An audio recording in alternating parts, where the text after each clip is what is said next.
ദൈവത്തിൻ്റെ ധന്യ തിരുനാമം വാഴ്ത്തപ്പെടുമാറാകട്ടെ. മനോഹരമായ ഈ ദിവസത്തിൻ്റെ നല്ല സമയത്ത് ദൈവത്തിൻ്റെ സന്നിധിയിലായിരിക്കാനും ദൈവത്തിൻ്റെ വചനം ധ്യാനിപ്പാനും ദൈവം നൽകി തന്ന വലിയ അവസരത്തിനായി നമുക്ക് ദൈവത്തെ സ്തുതിക്കാം, സ്തോത്രം ചെയ്യാം. ഇന്ന് ഇവിടെ ആയിരിക്കുന്ന സമയത്ത് അല്പസമയം ദൈവത്തിൻ്റെ വചനം സംസാരിക്കുവാനും ദൈവത്തിൻ്റെ സന്നിധിയിലായിരിക്കാനും ദൈവം എനിക്കും നൽകി തന്ന വലിയ അവസരത്തിനായി ഞാൻ ദൈവത്തെ സ്തുതിക്കുന്നു, സ്തോത്രം ചെയ്യുന്നു. ഒരു നിമിഷം നമുക്ക് കണ്ണുകളടയ്ക്കാം, നമുക്ക് പ്രാർത്ഥിക്കാം. അടികൾ അളവുകൂടാതെ സ്നേഹിക്കുന്ന സ്വർഗ്ഗത്തിലെ വാഴ്ത്തപ്പെട്ട നല്ല ദൈവമേ, തിരുനാമത്തിന് സ്തോത്രം. ഇന്ന് ഞങ്ങൾ അങ്ങയുടെ സന്നിധിയിലേക്ക് കടന്നു വരുന്നു. തിരുവചനത്തിൽ മറിഞ്ഞിരിക്കുന്ന സത്യങ്ങളെ അടിയങ്ങൾക്ക് വെളിപ്പെടുത്തി തെരുമാറാണമേ എന്ന് പ്രാർത്ഥിക്കുന്നത്. അടികൾ അല്പസമയം വചനം ധ്യാനിക്കുമ്പോൾ എൻ്റെ ദൈവത്തിൻ്റെ കൃപയും സാന്നിധ്യവും അടിയങ്ങളോട് കൂടുതൽ അനുഗ്രഹിക്കുമാറാണമേ എന്ന് പ്രാർത്ഥിക്കുന്നു. കേൾവിക്കാരായിരിക്കുന്ന ഓരോ പ്രിയമക്കളെ അങ്ങ് അനുഗ്രഹിക്കണം. സംസാരിക്കുന്ന അടിയൻ്റെ നാവിനെയും അങ്ങ് ശക്തീകരിക്കണം. അടിയങ്ങൾ ചോദിച്ചത് കുറവാണെങ്കിലും ധാരാളമായ നന്മകളായി നിറയ്ക്കണം. സകലവും പുണ്യസ്തമരാൻ്റെ നാമത്തിൽ തന്നെ ആമേൻ. വളരെ മനോഹരമായ ഈ ദിവസത്തിൻ്റെ നല്ല സമയത്ത് വിശുദ്ധ വചനത്തിൽ നിന്ന് നിങ്ങളോട് സംസാരിക്കാൻ തിരഞ്ഞെടുത്തിരിക്കുന്ന ഭാഗം എന്ന് പറയുന്നത് വിശ്വാസത്തിൻ്റെ ഫലങ്ങൾ എന്ന തലക്കെട്ടോടു കൂടിയുള്ള ഭാഗമാണ്. ആപ്തവാക്യമായി എടുത്തിരിക്കുന്നത് എബ്രായർക്ക് എഴുതിയ ലേഖനം 11-ാം അധ്യായം അതിൻ്റെ 1-ാം വാക്യം. എബ്രായർക്ക് എഴുതിയ ലേഖനം 11-ാം അധ്യായം അതിൻ്റെ 1-ാം വാക്യം. അവിടെ ഇപ്രകാരം പറയുന്നു: വിശ്വാസം എന്നതോ ആശിക്കുന്നതിൻ്റെ ഉറപ്പും കാണാത്ത കാര്യങ്ങളുടെ നിശ്ചയവുമാകുന്നു. ഒന്നുകൂടെ വായിക്കുന്നു: വിശ്വാസം എന്നതോ ആശിക്കുന്നതിൻ്റെ ഉറപ്പും കാണാത്ത കാര്യങ്ങളുടെ നിശ്ചയവുമാകുന്നു. വളരെ പ്രധാനപ്പെട്ട അല്ലെങ്കിൽ ഏറ്റവും മനോഹരമായിട്ടുള്ള ഒരു വാക്യമാണ് ഇന്ന് ദൈവം നമുക്കായി തന്നിരിക്കുന്നത്. വിശ്വാസം എന്നതോ ആശിക്കുന്നതിൻ്റെ ഉറപ്പും കാണാത്ത കാര്യങ്ങളുടെ നിശ്ചയവുമാകുന്നു. നമ്മൾ ഓരോരുത്തരും വിശ്വാസികളാണ്. ദൈവത്തിൽ അടിയുറച്ച് വിശ്വസിക്കുന്ന ദൈവവിശ്വാസികളാണ് നമ്മൾ ഓരോരുത്തരും. ഇന്ന് നാം ജീവിക്കുന്ന കാലഘട്ടം എന്ന് പറയുന്നത് അന്ത്യകാലഘട്ടമാണ്.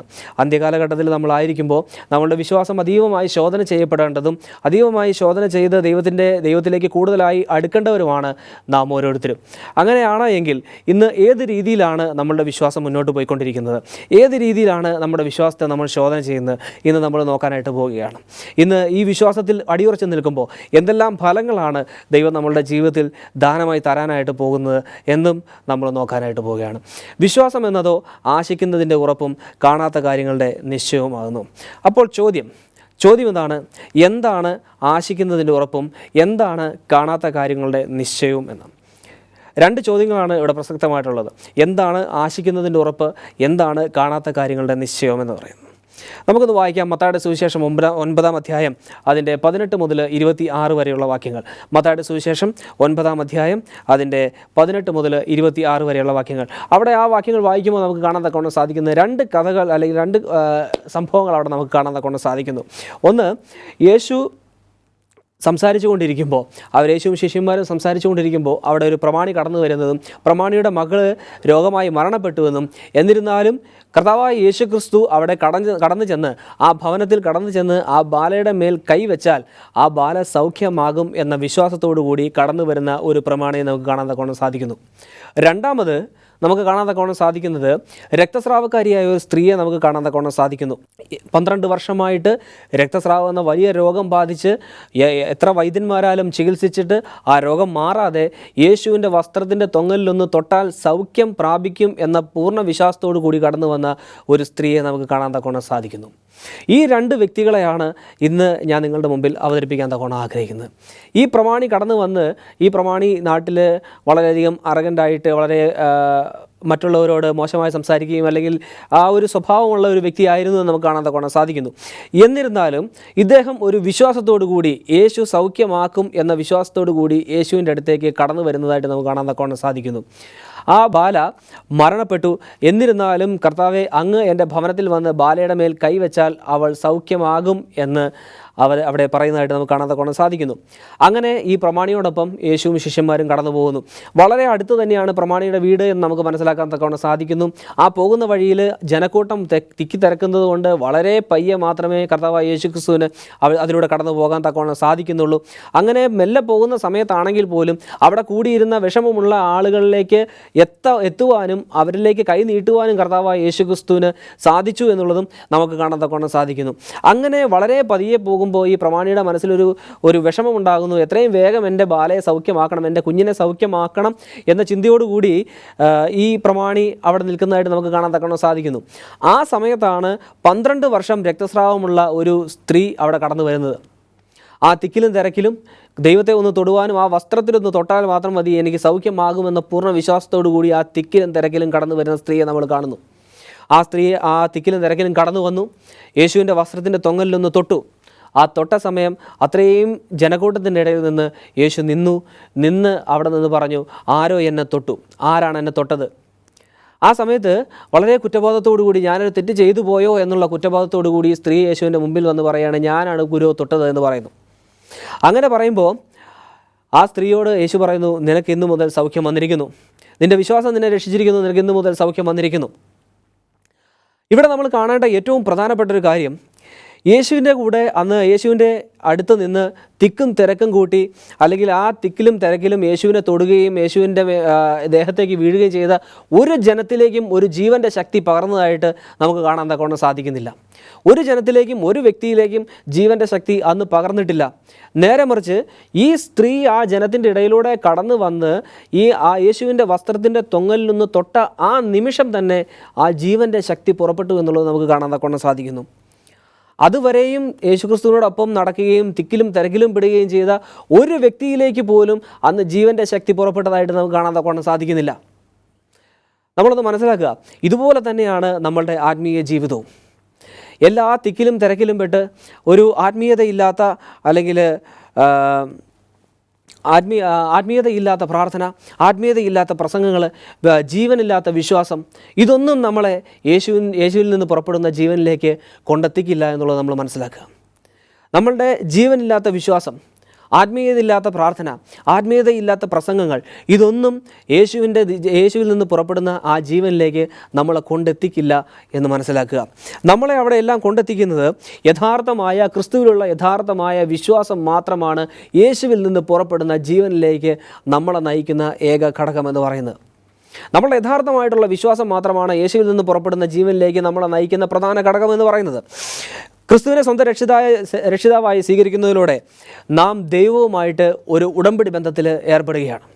ഉടമ്പടി എന്ന് പറയുമ്പോൾ ഞാൻ ദൈവത്തിന് വേണ്ടി ഇന്നത് ചെയ്തു കൊള്ളാം, ഞാൻ ദൈവത്തിന് വേണ്ടി നിന്നുകൊള്ളാം എന്നുള്ള ഒരു യഥാർത്ഥ ഉടമ്പടി നാം ദൈവവുമായിട്ട് വിശ്വാസത്തിൽ ഏർപ്പെടുമ്പോൾ നാം എടുക്കുന്നതായിട്ട് നമുക്കറിയാൻ സാധിക്കുന്നു. തീർച്ചയായിട്ടും യഥാർത്ഥമായിട്ട് വിശ്വസിക്കുന്ന ഒരു വ്യക്തിയാണ് എങ്കിൽ, യേശുവിൻ്റെ ജീവനിലേക്ക് കടന്നു വരാൻ ആഗ്രഹിക്കുന്ന ഒരു വ്യക്തിയാണ് എങ്കിൽ, അവൻ ദൈവമായിട്ട് ഒരു ഉടമ്പടി എടുക്കുന്നതായിട്ട് നമുക്ക് കാണാൻ തക്കവണ്ണം സാധിക്കുന്നു. ഇന്ന് പ്രിയ ജനമേ, ഞാനും നിങ്ങളും ദൈവത്തിൻ്റെ സന്നിധിയിൽ പൂർണ്ണ വിശ്വാസത്തോടെയാണോ ആയിരിക്കുന്നത് എന്ന് നമ്മളൊന്ന് ശോധന ചെയ്ത് നോക്കുക. യേശുവിൽ നിന്ന് പുറപ്പെടുന്ന ജീവനിലേക്ക് എത്തിപ്പെടാനുള്ള വിശ്വാസം എനിക്കും നിങ്ങൾക്കും ഉണ്ടോ എന്നുള്ളത് നമ്മളൊന്ന് മനസ്സിലാക്കേണ്ടത്, അല്ലെങ്കിൽ ചിന്തിക്കേണ്ടത് വളരെ അത്യാവശ്യമായിട്ടുള്ള കാലഘട്ടത്തിലാണ് ഞാനും നിങ്ങളും ആയിരിക്കുന്നത്. ചോദ്യം: വിശ്വാസം ന്യായപ്രമാണത്തെ ദുർബലമാക്കുന്നുണ്ടോ? കർത്താവായ യേശു ക്രിസ്തു അല്ലെങ്കിൽ യഹോവയായ ദൈവം സീനായി മലയിൽ വെച്ച് മോശെ മുഖാന്തരം നൽകി തന്ന ന്യായപ്രമാണങ്ങൾ, ഈ ന്യായപ്രമാണത്തെ വിശ്വാസം ദുർബലമാക്കുന്നുണ്ടോ? റോമർക്ക് എഴുതിയ ലേഖനം 3-ാം അധ്യായം അതിൻ്റെ 31-ാമത്തെ വാക്യം. റോമർക്ക് എഴുതിയ ലേഖനം 3-ാം അധ്യായം 31-ാമത്തെ വാക്യം. അവിടെ ഇപ്രകാരം പറയുന്നു: വിശ്വാസം ന്യായപ്രമാണത്തെ ദുർബലമാക്കുന്നുവോ? ഒരു നാളും ഇല്ല, വിശ്വാസത്തെ ഉറപ്പിക്കുകയത്രേ ചെയ്യുന്നത്. തീർച്ചയായിട്ടും ദൈവത്തിൻ്റെ ജനത്തിന് നൽകി തന്നിരിക്കുന്ന ന്യായപ്രമാണം ഒരിക്കലും വിശ്വാസം മുഖാന്തരം ദുർബലപ്പെടുന്നില്ല. നമ്മൾ മനസ്സിലാക്കുക, ഈ ന്യായപ്രമാണങ്ങൾ എല്ലാം തന്നെ നാം അനുസരിക്കേണ്ടതാകുന്നു. 10 കൽപ്പനകൾ ദൈവം നൽകിയിട്ടുണ്ട്. ആ കൽപ്പനകൾ എല്ലാം നമ്മളുടെ ജീവിതത്തിൽ നമ്മൾ പാലിക്കേണ്ടതാണ്, നമ്മൾ അനുസരിക്കേണ്ടതാണ്. ഒരിക്കലും നമ്മളുടെ വിശ്വാസത്തെ ദുർബലമാക്കുന്നതല്ല ദൈവത്തിൻ്റെ ന്യായപ്രമാണം എന്നുകൂടെ നമ്മൾ മനസ്സിലാക്കേണ്ടതുണ്ട്. അപ്പോൾ വിശ്വാസം ന്യായപ്രമാണത്തെ ദുർബലമാക്കുന്നുവോ? ഒരു നാളും ഇല്ല, വിശ്വാസത്തെ ഉറപ്പിക്കുകയത്രേ ചെയ്യുന്നത്. ഇന്ന് പൂർണ്ണ വിശ്വാസത്തോടുകൂടി ദൈവത്തിൽ നിന്ന് പുറപ്പെടുന്ന ജീവനിലേക്ക് കടക്കാൻ തക്കവണ്ണം നമ്മൾ ഒരുക്കമാണ് എങ്കിൽ, അങ്ങനെ ഒരുങ്ങിയാണ് എൻ്റെയും നിങ്ങളുടെയും വിശ്വാസ ജീവിതം മുന്നോട്ട് പോകുന്നത് എങ്കിൽ, തീർച്ചയായിട്ടും നമ്മളുടെ വിശ്വാസം അടിസ്ഥാനപ്പെടുത്തേണ്ടത് ദൈവത്തിൻ്റെ 10 കൽപ്പനയിലാണ്. ദൈവത്തിൻ്റെ 10 കൽപ്പന, ദൈവത്തിൻ്റെ ന്യായപ്രമാണത്തിലാണ് നമ്മളുടെ വിശ്വാസം നമ്മൾ അടിസ്ഥാനപ്പെടുത്തേണ്ടത്. ഈ അടിസ്ഥാനപ്പെടുത്തുന്ന വിശ്വാസ ജീവിതമാണ് ദൈവത്തിൽ നിന്ന് പുറപ്പെടുന്ന ജീവനിലേക്ക് എന്നെയും നിങ്ങളെയും നയിക്കുന്ന ഏറ്റവും പ്രധാനപ്പെട്ട ഘടകം എന്നുകൂടി ഓർമ്മിപ്പിക്കാൻ തക്കവണ്ണം ഈ അവസരം ഞാൻ എടുക്കുകയാണ്. വെളിപാടിൻ്റെ പ്രവചനം 14-ാം അധ്യായം അതിൻ്റെ 12-ാം വാക്യം. വെളിപാടിൻ്റെ പ്രവചനം 14-ാം അധ്യായം അതിൻ്റെ 12-ാമത്തെ വാക്യം. അവിടെ ഇപ്രകാരം നമ്മൾ വായിക്കുന്നു: ദൈവകൽപ്പനയും യേശുവിലുള്ള വിശ്വാസവും കാത്തുകൊള്ളുന്ന വിശുദ്ധന്മാരുടെ സഹിഷ്ണുത കൊണ്ട് ഇവിടെ ആവശ്യം. ദൈവകൽപ്പനയും യേശുവിലുള്ള വിശ്വാസവും കാത്തുകൊള്ളുന്ന വിശുദ്ധന്മാരുടെ സഹിഷ്ണുത കൊണ്ട് ഇവിടെ ആവശ്യം. ഏത് ദൈവകൽപ്പനയാണ് ഇവിടെ പറയുന്നത്? ഈ ഭാഗത്ത് സൂചിപ്പിക്കുന്ന ദൈവകൽപ്പന ഏതാണ്? ദൈവകൽപ്പനയും യേശുവിലുള്ള വിശ്വാസവും കാത്തുകൊള്ളുന്ന വിശുദ്ധന്മാരുടെ സഹിഷ്ണുത കൊണ്ട് ഇവിടെ ആവശ്യം എന്ന് പറയുമ്പോൾ, യേശുവിലുള്ള വിശ്വാസം മാത്രം പോരാ ഒരു വ്യക്തിക്ക് യേശുവിൽ നിന്ന് പുറപ്പെടുന്ന ജീവനിലേക്ക് നയിക്കപ്പെടണം എങ്കിൽ. ഇവിടെ വളരെ വ്യക്തമായി വചനം പറയുന്നു, ദൈവകൽപ്പനയും യേശുവിലുള്ള വിശ്വാസവും ഉണ്ടെങ്കിൽ മാത്രമേ നമ്മൾ കണ്ട ദൈവത്തിൽ നിന്ന് പുറപ്പെടുന്ന ആ ജീവനിലേക്ക് കടക്കുവാൻ തക്കവണ്ണം നമുക്ക് സാധിക്കുകയുള്ളൂ. തീർച്ചയായിട്ടും ന്യായപ്രമാണം അറിഞ്ഞ ഒരു വ്യക്തി, ന്യായപ്രമാണത്തെക്കുറിച്ച് മനസ്സിലാക്കിയ ഒരു വ്യക്തി അവൻ്റെ വിശ്വാസം അടിത്തറവിടേണ്ടത്, അല്ലെങ്കിൽ അവൻ്റെ വിശ്വാസം അടിച്ചുറപ്പിക്കേണ്ടത്, ഊട്ടി ഉറപ്പിക്കേണ്ടത് ദൈവത്തിൻ്റെ 10 കൽപ്പനയിലാണ്. നേരെ മറിച്ച് ഇവിടെ നമ്മൾ കാണുമ്പോൾ 12 വർഷം രക്തസ്രാവക്കാരിയായ സ്ത്രീയെ നമ്മൾ കാണുന്നു, പ്രമാണിയുടെ വിശ്വാസം നമ്മൾ കാണുന്നു. അവർ ന്യായപ്രമാണത്തെക്കുറിച്ച് അറിഞ്ഞിട്ടില്ല, അവർ മനസ്സിലാക്കിയിട്ടില്ല. അപ്പോൾ തീർച്ചയായിട്ടും അവരുടെ വിശ്വാസം മുഖാന്തരം അവരെന്ത് ചെയ്യുകയാണ്? ദൈവത്തിൽ നിന്നും ജീവൻ ചോദിച്ചു വാങ്ങിയാണ്. ഇവിടെ ആ സ്ത്രീയിലേക്ക് ദൈവത്തിൽ നിന്ന് പുറപ്പെട്ട ജീവൻ എത്തപ്പെട്ടിട്ടുണ്ടെങ്കിൽ തീർച്ചയായിട്ടും ആ സ്ത്രീയുടെ വിശ്വാസം മുഖാന്തരമാണ് എന്ന് നമുക്ക് കാണാൻ തക്കവണ്ണം സാധിക്കുന്നു. അതിനുശേഷം നമ്മൾ കാണുന്നു, വളരെ പതിയെ കർത്താവായ യേശു ക്രിസ്തു പ്രമാണിയുടെ വീട്ടിലേക്ക് കടന്നു ചെല്ലുന്നു. അവിടെ കരച്ചിലും അലമുറകളും എല്ലാം നമ്മൾ കാണുന്നു. വളരെ പ്രയാസത്തോടും സങ്കടത്തോടും കൂടി ആളുകൾ അവിടെ കൂടിയിരിക്കുന്നു. ആ കൂടിയിരിക്കുന്നതിൻ്റെ മധ്യേ കർത്താവായ യേശു ക്രിസ്തു കടന്നു ചെന്ന് അവിടെ കൂടിയിരുന്ന ജനത്തോട് പറയുന്നു, ബാല മരിച്ചിട്ടില്ല, അവൾ ഉറങ്ങുകയത്രേ ചെയ്യുന്നു. അങ്ങനെ ആ പിതാവിനെയും തൻ്റെ മാതാവിനെയും കൂട്ടി, ആ ബാലയുടെ മാതാവിനെയും കൂട്ടി ആ ബാല കിടക്കുന്ന മുറിയിലേക്ക് കർത്താവായ യേശു ക്രിസ്തു കടന്നു ചെല്ലുന്നു. അവിടെ കടന്നു ചെന്ന് കർത്താവായ യേശുവിൽ നിന്ന് പുറപ്പെടുന്ന ആ ജീവൻ തൻ്റെ കയ്യിലൂടെ ആ ബാലയിലേക്ക് ദൈവം പകർന്നു കൊടുക്കുന്നതായിട്ട് നമുക്ക് കാണാൻ തക്കവണ്ണം സാധിക്കുന്നു. തന്നിൽ നിന്ന് പുറപ്പെടുന്ന ആ ജീവൻ ആ ബാലയിലേക്ക് പകർന്നു കൊടുക്കുന്നു. ബാലയെ എഴുന്നേൽക്ക. ബാലയുടെ കൈ പിടിച്ചു, ബാല എഴുന്നേറ്റു എന്ന് നമ്മൾ കാണുന്നു. അപ്പോൾ വളരെ അത്ഭുതകരമായ, അതിശയകരമായ ഒരു പ്രവൃത്തി, 2 പ്രവൃത്തികൾ നമ്മളിവിടെ കാണുന്നു. ഒന്ന്, വസ്ത്രത്തിൻ്റെ തൊങ്ങലിൽ തൊട്ട ഉടനെ സൗഖ്യമായ രക്തസ്രാവക്കാരിയായ സ്ത്രീ. 2, ആ കൈ പിടിച്ച ഉടനെ ആ ജീവൻ വെച്ച പ്രമാണിയുടെ മകൾ. തീർച്ചയായിട്ടും ദൈവത്തിൽ നിന്ന് പുറപ്പെട്ട ആ ജീവൻ അനുഭവിച്ച 2 വ്യക്തികൾ, അവരുടെ വിശ്വാസം മുഖാന്തരം ആ ജീവൻ അനുഭവിച്ച, ആ ജീവൻ്റേതായിട്ടുള്ള ഒരു അനുഭവം അനുഭവിച്ച 2 വ്യക്തികൾ. തീർച്ചയായിട്ടും ഇങ്ങനെ തന്നെ ആയിരിക്കണം നമ്മളുടെ ഓരോരുത്തരുടെയും ആത്മീയ ജീവിതം എന്ന് പറയുന്നത്. എൻ്റെയും നിങ്ങളുടെയും ആത്മീയ ജീവിതത്തിൽ ഇതുപോലുള്ള വിശ്വാസം, ഇതുപോലുള്ള അടിത്തറയുള്ള വിശ്വാസം നമ്മളുടെ ജീവിതത്തിൽ ഉണ്ടോ എന്നുള്ളത് നമ്മൾ ഇന്ന് പകൽക്കാലം ശോധന ചെയ്യേണ്ടത് വളരെയധികം അത്യാവശ്യമാണ്. അങ്ങനെ ഉണ്ടെങ്കിൽ മാത്രമേ നമ്മൾ തുറന്നു കാണാനിരിക്കുന്ന വിശ്വാസത്തിൻ്റെ ഫലങ്ങൾ നമ്മളുടെ ജീവിതത്തിൽ കടന്നു വരാനായിട്ട്, അല്ലെങ്കിൽ നേടിയെടുക്കാനായിട്ട് നമുക്ക് സാധിക്കുകയുള്ളൂ. ഇന്ന് പകൽക്കാലം നാം ഓരോരുത്തരും ദൈവത്തിൻ്റെ സന്നിധിയിലായിരിക്കുമ്പോൾ പൂർണ്ണ ആത്മാവോടും പൂർണ്ണ മനസ്സോടും പൂർണ്ണ ശക്തിയോടും കൂടിയാണോ ദൈവത്തെ ആരാധിക്കുന്നത്? ആ പൂർണ്ണമായിട്ടുള്ളൊരു വിശ്വാസമാണോ എൻ്റെയും നിങ്ങളുടെയും ജീവിതത്തിൽ ഉള്ളത് എന്ന് നമ്മളൊന്ന് ശോധന ചെയ്ത് നോക്കേണ്ടത് വളരെയധികം അത്യാവശ്യമാണ്. ഒന്നുകൂടെ ഞാൻ നിങ്ങളുടെ ശ്രദ്ധയിലേക്ക് കൊണ്ടുവരാൻ തക്കവണ്ണം ആഗ്രഹിക്കുകയാണ്. ആത്മീയ കാര്യങ്ങളും ഇങ്ങനെ തന്നെയാണ്. ആത്മീയമായിട്ടുള്ള കാര്യങ്ങളും ഇങ്ങനെ തന്നെയാണ്. ദൈവത്തിൽ നിന്ന് പുറപ്പെടുന്ന ജീവൻ നമുക്ക് ലഭിക്കണമെങ്കിൽ ആ ഒരു ആത്മീയതയില്ലാത്തൊരു പ്രാർത്ഥന, ആത്മീയതയില്ലാത്തൊരു പ്രസംഗം, അല്ലെങ്കിൽ ജീവനില്ലാത്തൊരു വിശ്വാസം മാത്രം പോരാ നമുക്കോരോരുത്തർക്കും. ഇന്ന് പകൽക്കാലം എന്നെ കേൾക്കുന്ന പ്രിയ ജനമേ, നിങ്ങൾ ഓരോരുത്തരും മനസ്സിലാക്കുക, ദൈവത്തിൻ്റെ വചനത്തിൽ പറഞ്ഞിരിക്കുന്ന കർത്താവായ യേശു ക്രിസ്തുവിൽ നിന്ന് പുറപ്പെടുന്ന ആ ജീവൻ്റെ ഒരു അവസ്ഥ എൻ്റെയും നിങ്ങളുടെയും ജീവിതത്തിൽ നമുക്ക് ആവശ്യമാണ് എങ്കിൽ, ഇന്ന് എൻ്റെയും നിങ്ങളുടെയും ജീവിതത്തിൽ ജീവൻ്റെ ഒരു അംശം ആവശ്യമാണ് എങ്കിൽ, ആ ജീവൻ്റെ അംശം പകർന്നു തരുവാൻ ആ വലിയ കരങ്ങളെ നീട്ടിക്കൊണ്ട് കർത്താവായ യേശു ക്രിസ്തു ഇന്ന് എന്നെയും നിങ്ങളെയും വിളിക്കുകയാണ്. ഇന്ന് പകൽക്കാലം ദൈവത്തിൻ്റെ സന്നിധിയിലായിരിക്കുമ്പോൾ, ഇന്ന് പകൽക്കാലം ദൈവത്തിൻ്റെ വചനം നമ്മൾ ധ്യാനിക്കുമ്പോൾ ആത്മീയമായിട്ട് ഉണരുവാനും, ആത്മീയമായിട്ട് പ്രസംഗിക്കുവാനും, ആത്മീയമായിട്ട് ഓരോ കാര്യങ്ങൾ ദൈവത്തിന് വേണ്ടി ചെയ്യുവാനും, യഥാർത്ഥമായിട്ടുള്ളൊരു വിശ്വാസത്തിലേക്ക് കടന്നു ചെല്ലുവാനും ഇന്ന് ദൈവം നമ്മളെ ഓരോരുത്തരെയും വിളിക്കുകയാണ്. അങ്ങനെ ആയിരിക്കുമ്പോൾ ഒരു പൂർണ്ണമായിട്ടുള്ള മനസ്സോടുകൂടി, പൂർണ്ണമായിട്ടുള്ള ശക്തിയോടുകൂടി, ആ പൂർണ്ണതയോടുകൂടി ദൈവത്തിൻ്റെ ഒക്കെ സന്നിധിയിലേക്ക് ഇന്ന് പകൽക്കാലം നമുക്ക് കടന്നു ചെല്ലാം. ക്രിസ്തുവിൽ യഥാർത്ഥമായി വിശ്വസിച്ച് ക്രിസ്തുവിനെ സ്വന്തം രക്ഷിതാവായി സ്വീകരിച്ചുകൊണ്ട് ഇന്ന് നമ്മളുടെ ജീവിതം മുന്നോട്ട് നയിക്കാൻ തക്കവണ്ണം നമ്മൾ ഓരോരുത്തരും ഒരുക്കമാണ് എങ്കിൽ ആ ദൈവത്തിൻ്റെ ആ വിശ്വാസത്തിൻ്റെ ഫലങ്ങൾ ഓരോന്നായിട്ട് ദൈവം നമ്മളുടെ ജീവിതത്തിൽ പകർന്നു തരും എന്ന് നമ്മൾ മനസ്സിലാക്കേണ്ടിയിരിക്കുന്നു. ഒരു വാക്യം കൂടെ വായിക്കാൻ തക്കവണ്ണം ഞാൻ ആഗ്രഹിക്കുകയാണ്. മത്തായിയുടെ സുവിശേഷം 10-ാം അധ്യായം അതിൻ്റെ 16-ാമത്തെ വാക്യം. മത്തായിയുടെ സുവിശേഷം 10-ാം അധ്യായം അതിൻ്റെ 16-ാമത്തെ വാക്യം. ചെന്നായ്ക്കളുടെ നടുവിൽ ആടുകളെപ്പോലെ ഞാൻ നിങ്ങളെ അയക്കുന്നു. ആകയാൽ പാമ്പിനെ പോലെ ബുദ്ധിയുള്ളവരും പ്രാവിനെ പോലെ കളങ്കമില്ലാത്തവരും ആയിരിപ്പീൻ. ഇന്ന് നമ്മളായിരിക്കുന്നത് ചെന്നായ്ക്കളുടെ നടുവിലാണ്. ഇന്ന് നമ്മൾ ഓരോരുത്തരും ആയിരിക്കുന്നത് ചെന്നായ്ക്കളുടെ നടുവിലാണ്. ലോകം അതിൻ്റെ അവസാനത്തേക്ക് എത്തിക്കൊണ്ടിരിക്കുന്ന കാലഘട്ടത്തിൽ എത്രയും പെട്ടെന്ന് കർത്താവായ യേശുക്രിസ്തുവിൻ്റെ വരവ് ആസന്നമായിരിക്കുന്ന ഈ കാലഘട്ടത്തിൽ നമ്മൾ ഓരോരുത്തരും ഏത് രീതിയിലാണ് ഒരു പൂർണ്ണ അടിത്തറ ക്രിസ്തുവിലുള്ള വിശ്വാസത്തിൽ, ദൈവത്തിലുള്ള വിശ്വാസത്തിൽ നമ്മളുടെ ജീവിതം മുന്നോട്ട് കൊണ്ടുപോകുന്നത് എന്ന് നമ്മൾ വളരെയധികം ശോധന ചെയ്യേണ്ടതുണ്ട്. ഇന്ന് വളരെയധികം ചെന്നായ്ക്കളുള്ള ലോകത്താണ് നമ്മൾ ഓരോരുത്തരുമായിരിക്കുന്നത്. നമ്മളുടെ വിശ്വാസം പല രീതിയിലും ശോധന ചെയ്യപ്പെട്ടു പോകുന്ന ഒരു കാലഘട്ടത്തിലാണ് ഇന്ന് ഞാനും നിങ്ങളുമായിരിക്കുന്നത്. ഇന്ന് നമ്മളുടെ വിശ്വാസം പല രീതിയിലും തെറ്റിക്കപ്പെട്ടു പോകുന്ന ഒരു കാലഘട്ടത്തിലാണ് ഞാനും നിങ്ങളുമായിരിക്കുന്നത്. ഇന്ന് നമ്മളുടെ വിശ്വാസം കർത്താവായ യേശുക്രിസ്തുവിൽ നിന്ന് നമ്മളെ അകറ്റിക്കളയുന്ന പല പ്രലോഭനങ്ങളുമുള്ള ഒരു ലോകത്താണ് ഞാനും നിങ്ങളുമായിരിക്കുന്നത്. അങ്ങനെയെങ്കിൽ നമ്മളുടെ ഓരോരുത്തരുടെയും വിശ്വാസം ആ കർത്താവായ യേശുക്രിസ്തുവിൽ നിന്ന് പുറപ്പെടുന്ന ജീവനിലേക്ക് നമ്മളുടെ ജീവനെ കൊണ്ടെത്തിക്കുവാൻ തക്കവണ്ണം നമുക്ക് സാധിച്ചില്ല എങ്കിൽ, നമ്മളുടെ വിശ്വാസത്തെ കൊണ്ടെത്തിക്കുവാൻ സാധിച്ചില്ല എങ്കിൽ, ഇത്രത്തോളം നമ്മൾ പ്രസംഗിച്ചതും ഇത്രത്തോളം നമ്മൾ പ്രാർത്ഥിച്ചതും ആത്മീയമായിട്ട് നമ്മൾ വിശ്വസിച്ചതും എല്ലാം വെറുതെയായി പോകും. അതുകൊണ്ട് ഇന്ന് എന്നെ കേൾക്കുന്ന പ്രിയ ദൈവജനമേ, ഒരു കാര്യം ഞാൻ നിങ്ങളെ ഓർമ്മിപ്പിക്കാനായിട്ട് ആഗ്രഹിക്കുകയാണ്. വിശ്വസിക്കുന്നുവെങ്കിൽ, വിശ്വാസം എന്നതോ ആശിക്കുന്നതിൻ്റെ ഉറപ്പും കാണാത്ത കാര്യങ്ങളുടെ നിശ്ചയമാകുന്നു.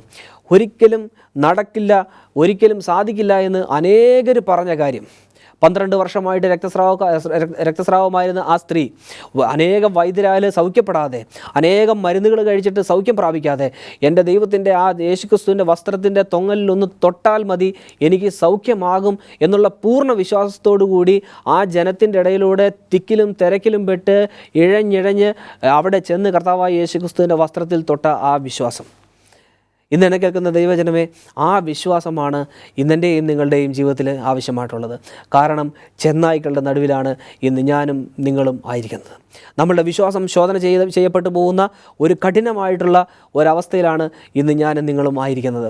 നമ്മളുടെ ബന്ധുക്കളിൽ നിന്ന്, നമ്മളുടെ സുഹൃത്തുക്കളിൽ നിന്ന്, നമ്മളുടെ സഹോദരങ്ങളിൽ നിന്ന്, നമ്മളുടെ മാതാപിതാക്കളിൽ നിന്ന്, നമ്മൾ ജോലി ചെയ്യുന്ന സ്ഥാപനങ്ങളിൽ നിന്ന്, നമ്മളായിരിക്കുന്ന അവസ്ഥകളിൽ നിന്നെല്ലാം നമ്മളുടെ വിശ്വാസത്തെ ശോധന ചെയ്യുന്ന അനേകം കാര്യങ്ങൾ നമ്മൾ നേരിടേണ്ടതായിട്ട് വരും. അങ്ങനെ നേരിടേണ്ടതായിട്ട് വരുമ്പോൾ എങ്ങനെ ആയിരിക്കണം ഞാൻ എൻ്റെ വിശ്വാസത്തെ അടിയുറപ്പിച്ച് നിർത്തേണ്ടത്? എങ്ങനെയാണ് ക്രിസ്തുവിൽ നിന്ന് പുറപ്പെടുന്ന ആ ജീവൻ്റെ ശക്തിയിലേക്ക് ഞാൻ എന്നെ കൊണ്ടെത്തിക്കേണ്ടത്?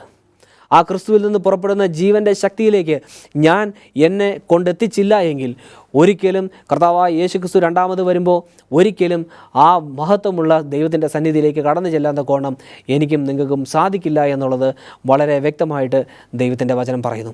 അതുകൊണ്ട് എന്നെ കേൾക്കുന്ന ദൈവജനമേ, ഇന്ന് പകൽക്കാലം നമ്മൾ എടുക്കേണ്ട ഒരു പ്രധാനപ്പെട്ട തീരുമാനം, ഇതുവരെയും എൻ്റെ ജീവിതത്തിൽ ഒരു വിശ്വാസത്തിന് ഞാൻ അടിത്തറ ഇട്ടിട്ടില്ല എങ്കിൽ, എൻ്റെയും നിങ്ങളുടെയും ജീവിതത്തിൽ ഇന്ന് വിശ്വാസത്തിന് നമ്മൾ അടിത്തറ ഇട്ടിട്ടില്ല എങ്കിൽ, ഇന്ന് പകൽക്കാലം ഈ വചനം കേൾക്കുന്ന നിമിഷം എൻ്റെയും നിങ്ങളുടെയും ജീവിതത്തിൽ അടിത്തറയിടേണ്ടത് അത്യാവശ്യമാണ്. ഇന്ന് ഞാനും നിങ്ങളും വിശ്വാസത്തിൽ അടിത്തറയിടേണ്ടവരാണ്. എങ്ങനെ അടിത്തറയിടും? ഒരു പൂർണ്ണതയോടുകൂടി.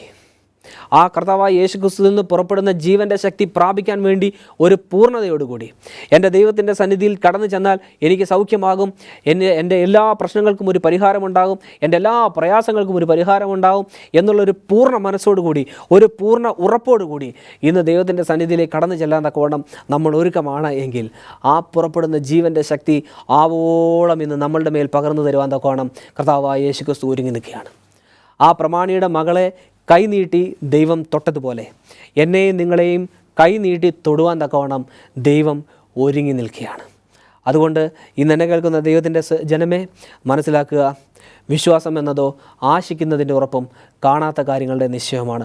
ഒരിക്കൽ നമ്മൾ കണ്ടിട്ടില്ലാത്ത കാര്യങ്ങളുടെ നിശ്ചയമാണ് നമ്മളുടെ വിശ്വാസം.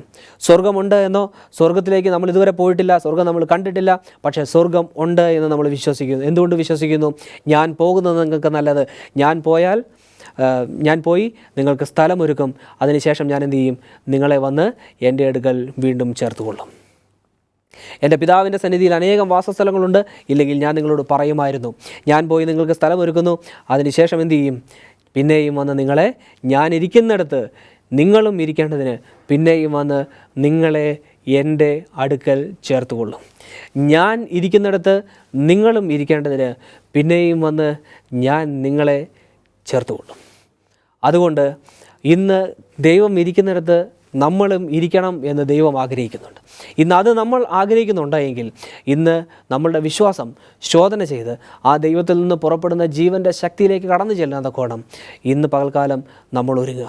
അങ്ങനെയാണെങ്കിൽ ആ ബാലയ്ക്ക് നേരെ നീട്ടിയ കൈ, ആ രക്തസ്രാവക്കാരിയായ സ്ത്രീയുടെ നേരെ നീട്ടിയ കൈ ഇന്നെൻ്റെയും നിങ്ങളുടെയും നേരെ നീട്ടാൻ തക്കവണ്ണം ദൈവം ഒരുങ്ങി നിൽക്കുകയാണ്. അതുകൊണ്ട് തീർച്ചയായിട്ടും വിശ്വാസത്തിൽ അടിത്തറയിട്ട് നമ്മളുടെ വിശ്വാസം പൂർണ്ണതയോടുകൂടി ഊട്ടി ഉറപ്പിച്ച് ദൈവകൽപ്പനയും യേശുവിലുള്ള വിശ്വാസവും കാത്തുകൊണ്ട് ആ വിശുദ്ധ സ്വർഗത്തിലേക്ക് ദൈവം ഇന്നായിരിക്കുന്ന ആ സ്ഥലത്തേക്ക്, ആ ഇരിക്കുന്ന ആ ഇരിപ്പിടത്തിലേക്ക് കടന്നു ചെല്ലുവാൻ തക്കവണ്ണം ഞാനും നിങ്ങളും ഇന്ന് പകൽക്കാലം ഒരുങ്ങുക എന്നുള്ള ആഹ്വാനത്തോടു കൂടി ഞാൻ നിർത്തുവാൻ തക്കവണ്ണം ആഗ്രഹിക്കുന്നു. നമുക്കൊരു നിമിഷം കണ്ണുകളെ അടയ്ക്കാം, പ്രാർത്ഥിക്കാം. മഹാപരിശുദ്ധനും നിത്യനും നീതിമാനുമായ സ്വർഗത്തിലെ വാഴ്ത്തപ്പെട്ട നല്ല ദൈവമേ, തിരുനാമത്തിന് സ്തോത്രം. നൽകി തന്ന വചനത്തിനായി സ്തോത്രം. അടികളുടെ വിശ്വാസം, അടികൾ കർത്താവെ ക്രിസ്തീയ ജീവിതത്തിൽ, അടികളുടെ ആത്മീയ ജീവിതത്തിൽ ഊട്ടി ഉറപ്പിക്കാൻ തക്കവണ്ണം എൻ്റെ ദൈവം അടികളെ ശക്തീകരിക്കുമാറാണമേ എന്ന് പ്രാർത്ഥിക്കുന്നു. ദൈവത്തിൻ്റെ പരിശുദ്ധാത്മാവിനാൽ അടികളെ നിറച്ച് അങ്ങയുടെ ആത്മാവിനാൽ അടികളെ ധാരാളമായി വഴി നടത്തി കർത്താവെ അങ്ങയിൽ നിന്ന് പുറപ്പെടുന്ന ആ ജീവൻ്റെ ശക്തിയിലേക്ക് അടികളുടെ ജീവിതങ്ങളെ നയിക്കുമാറാകണമേ എന്ന് പ്രാർത്ഥിക്കുന്നു. അങ്ങനെ കർത്താവെ അടികൾ അങ്ങയുടെ രണ്ടാമത്തെ വരവിൽ ആ മഹത്വമുള്ള സന്നിധിയിലേക്ക്, അങ്ങായിരിക്കുന്ന ആ സ്ഥലത്തേക്ക് കടന്നു വരുവാൻ തക്കോണം, അങ്ങയോടൊപ്പം പങ്കുചേരുവാൻ തക്കോണം അടികളെയും അങ്ങ് ശക്തീകരിക്കുമാറാകണമേ എന്ന് പ്രാർത്ഥിക്കുന്നു. അടികൾ പാപികളാണ്, ദോഷികളാണ്, എന്നിരുന്നാലും അടികളുടെ വിശ്വാസം കർത്താവെ അങ്ങിൽ ഊട്ടി ഉറപ്പിക്കാൻ തക്കോണം അടികളെ സഹായിക്കുമാറാകണമേ എന്ന് പ്രാർത്ഥിക്കുന്നു. അതിനായിട്ട് കർത്താവെ ഈ വചനത്താൽ അടികളെ ശക്തീകരിക്കണമേ എന്ന് പ്രാർത്ഥിക്കുന്നു. തുടർന്നും കർത്താവെ അടികൾ വചനങ്ങൾ ധ്യാനിക്കുമ്പോൾ എൻ്റെ അടികളുടെ വിശ്വാസം ഊട്ടി ഉറപ്പിക്കാൻ തക്കവണ്ണം എൻ്റെ ദൈവം അടികളെ ധാരാളമായി സഹായിക്കണം. സകലവും പൊന്നേസ്തമ്പുരാന്റെ നാമത്തിൽ ചോദിക്കുന്നു, ദയതോന്നി പ്രാർത്ഥന കേൾക്കണം സ്വർഗീയ പിതാവേ, ആമേൻ. ദൈവം നമ്മൾ ഓരോരുത്തരെയും അനുഗ്രഹിക്കുമാറാകട്ടെ. ആമേൻ.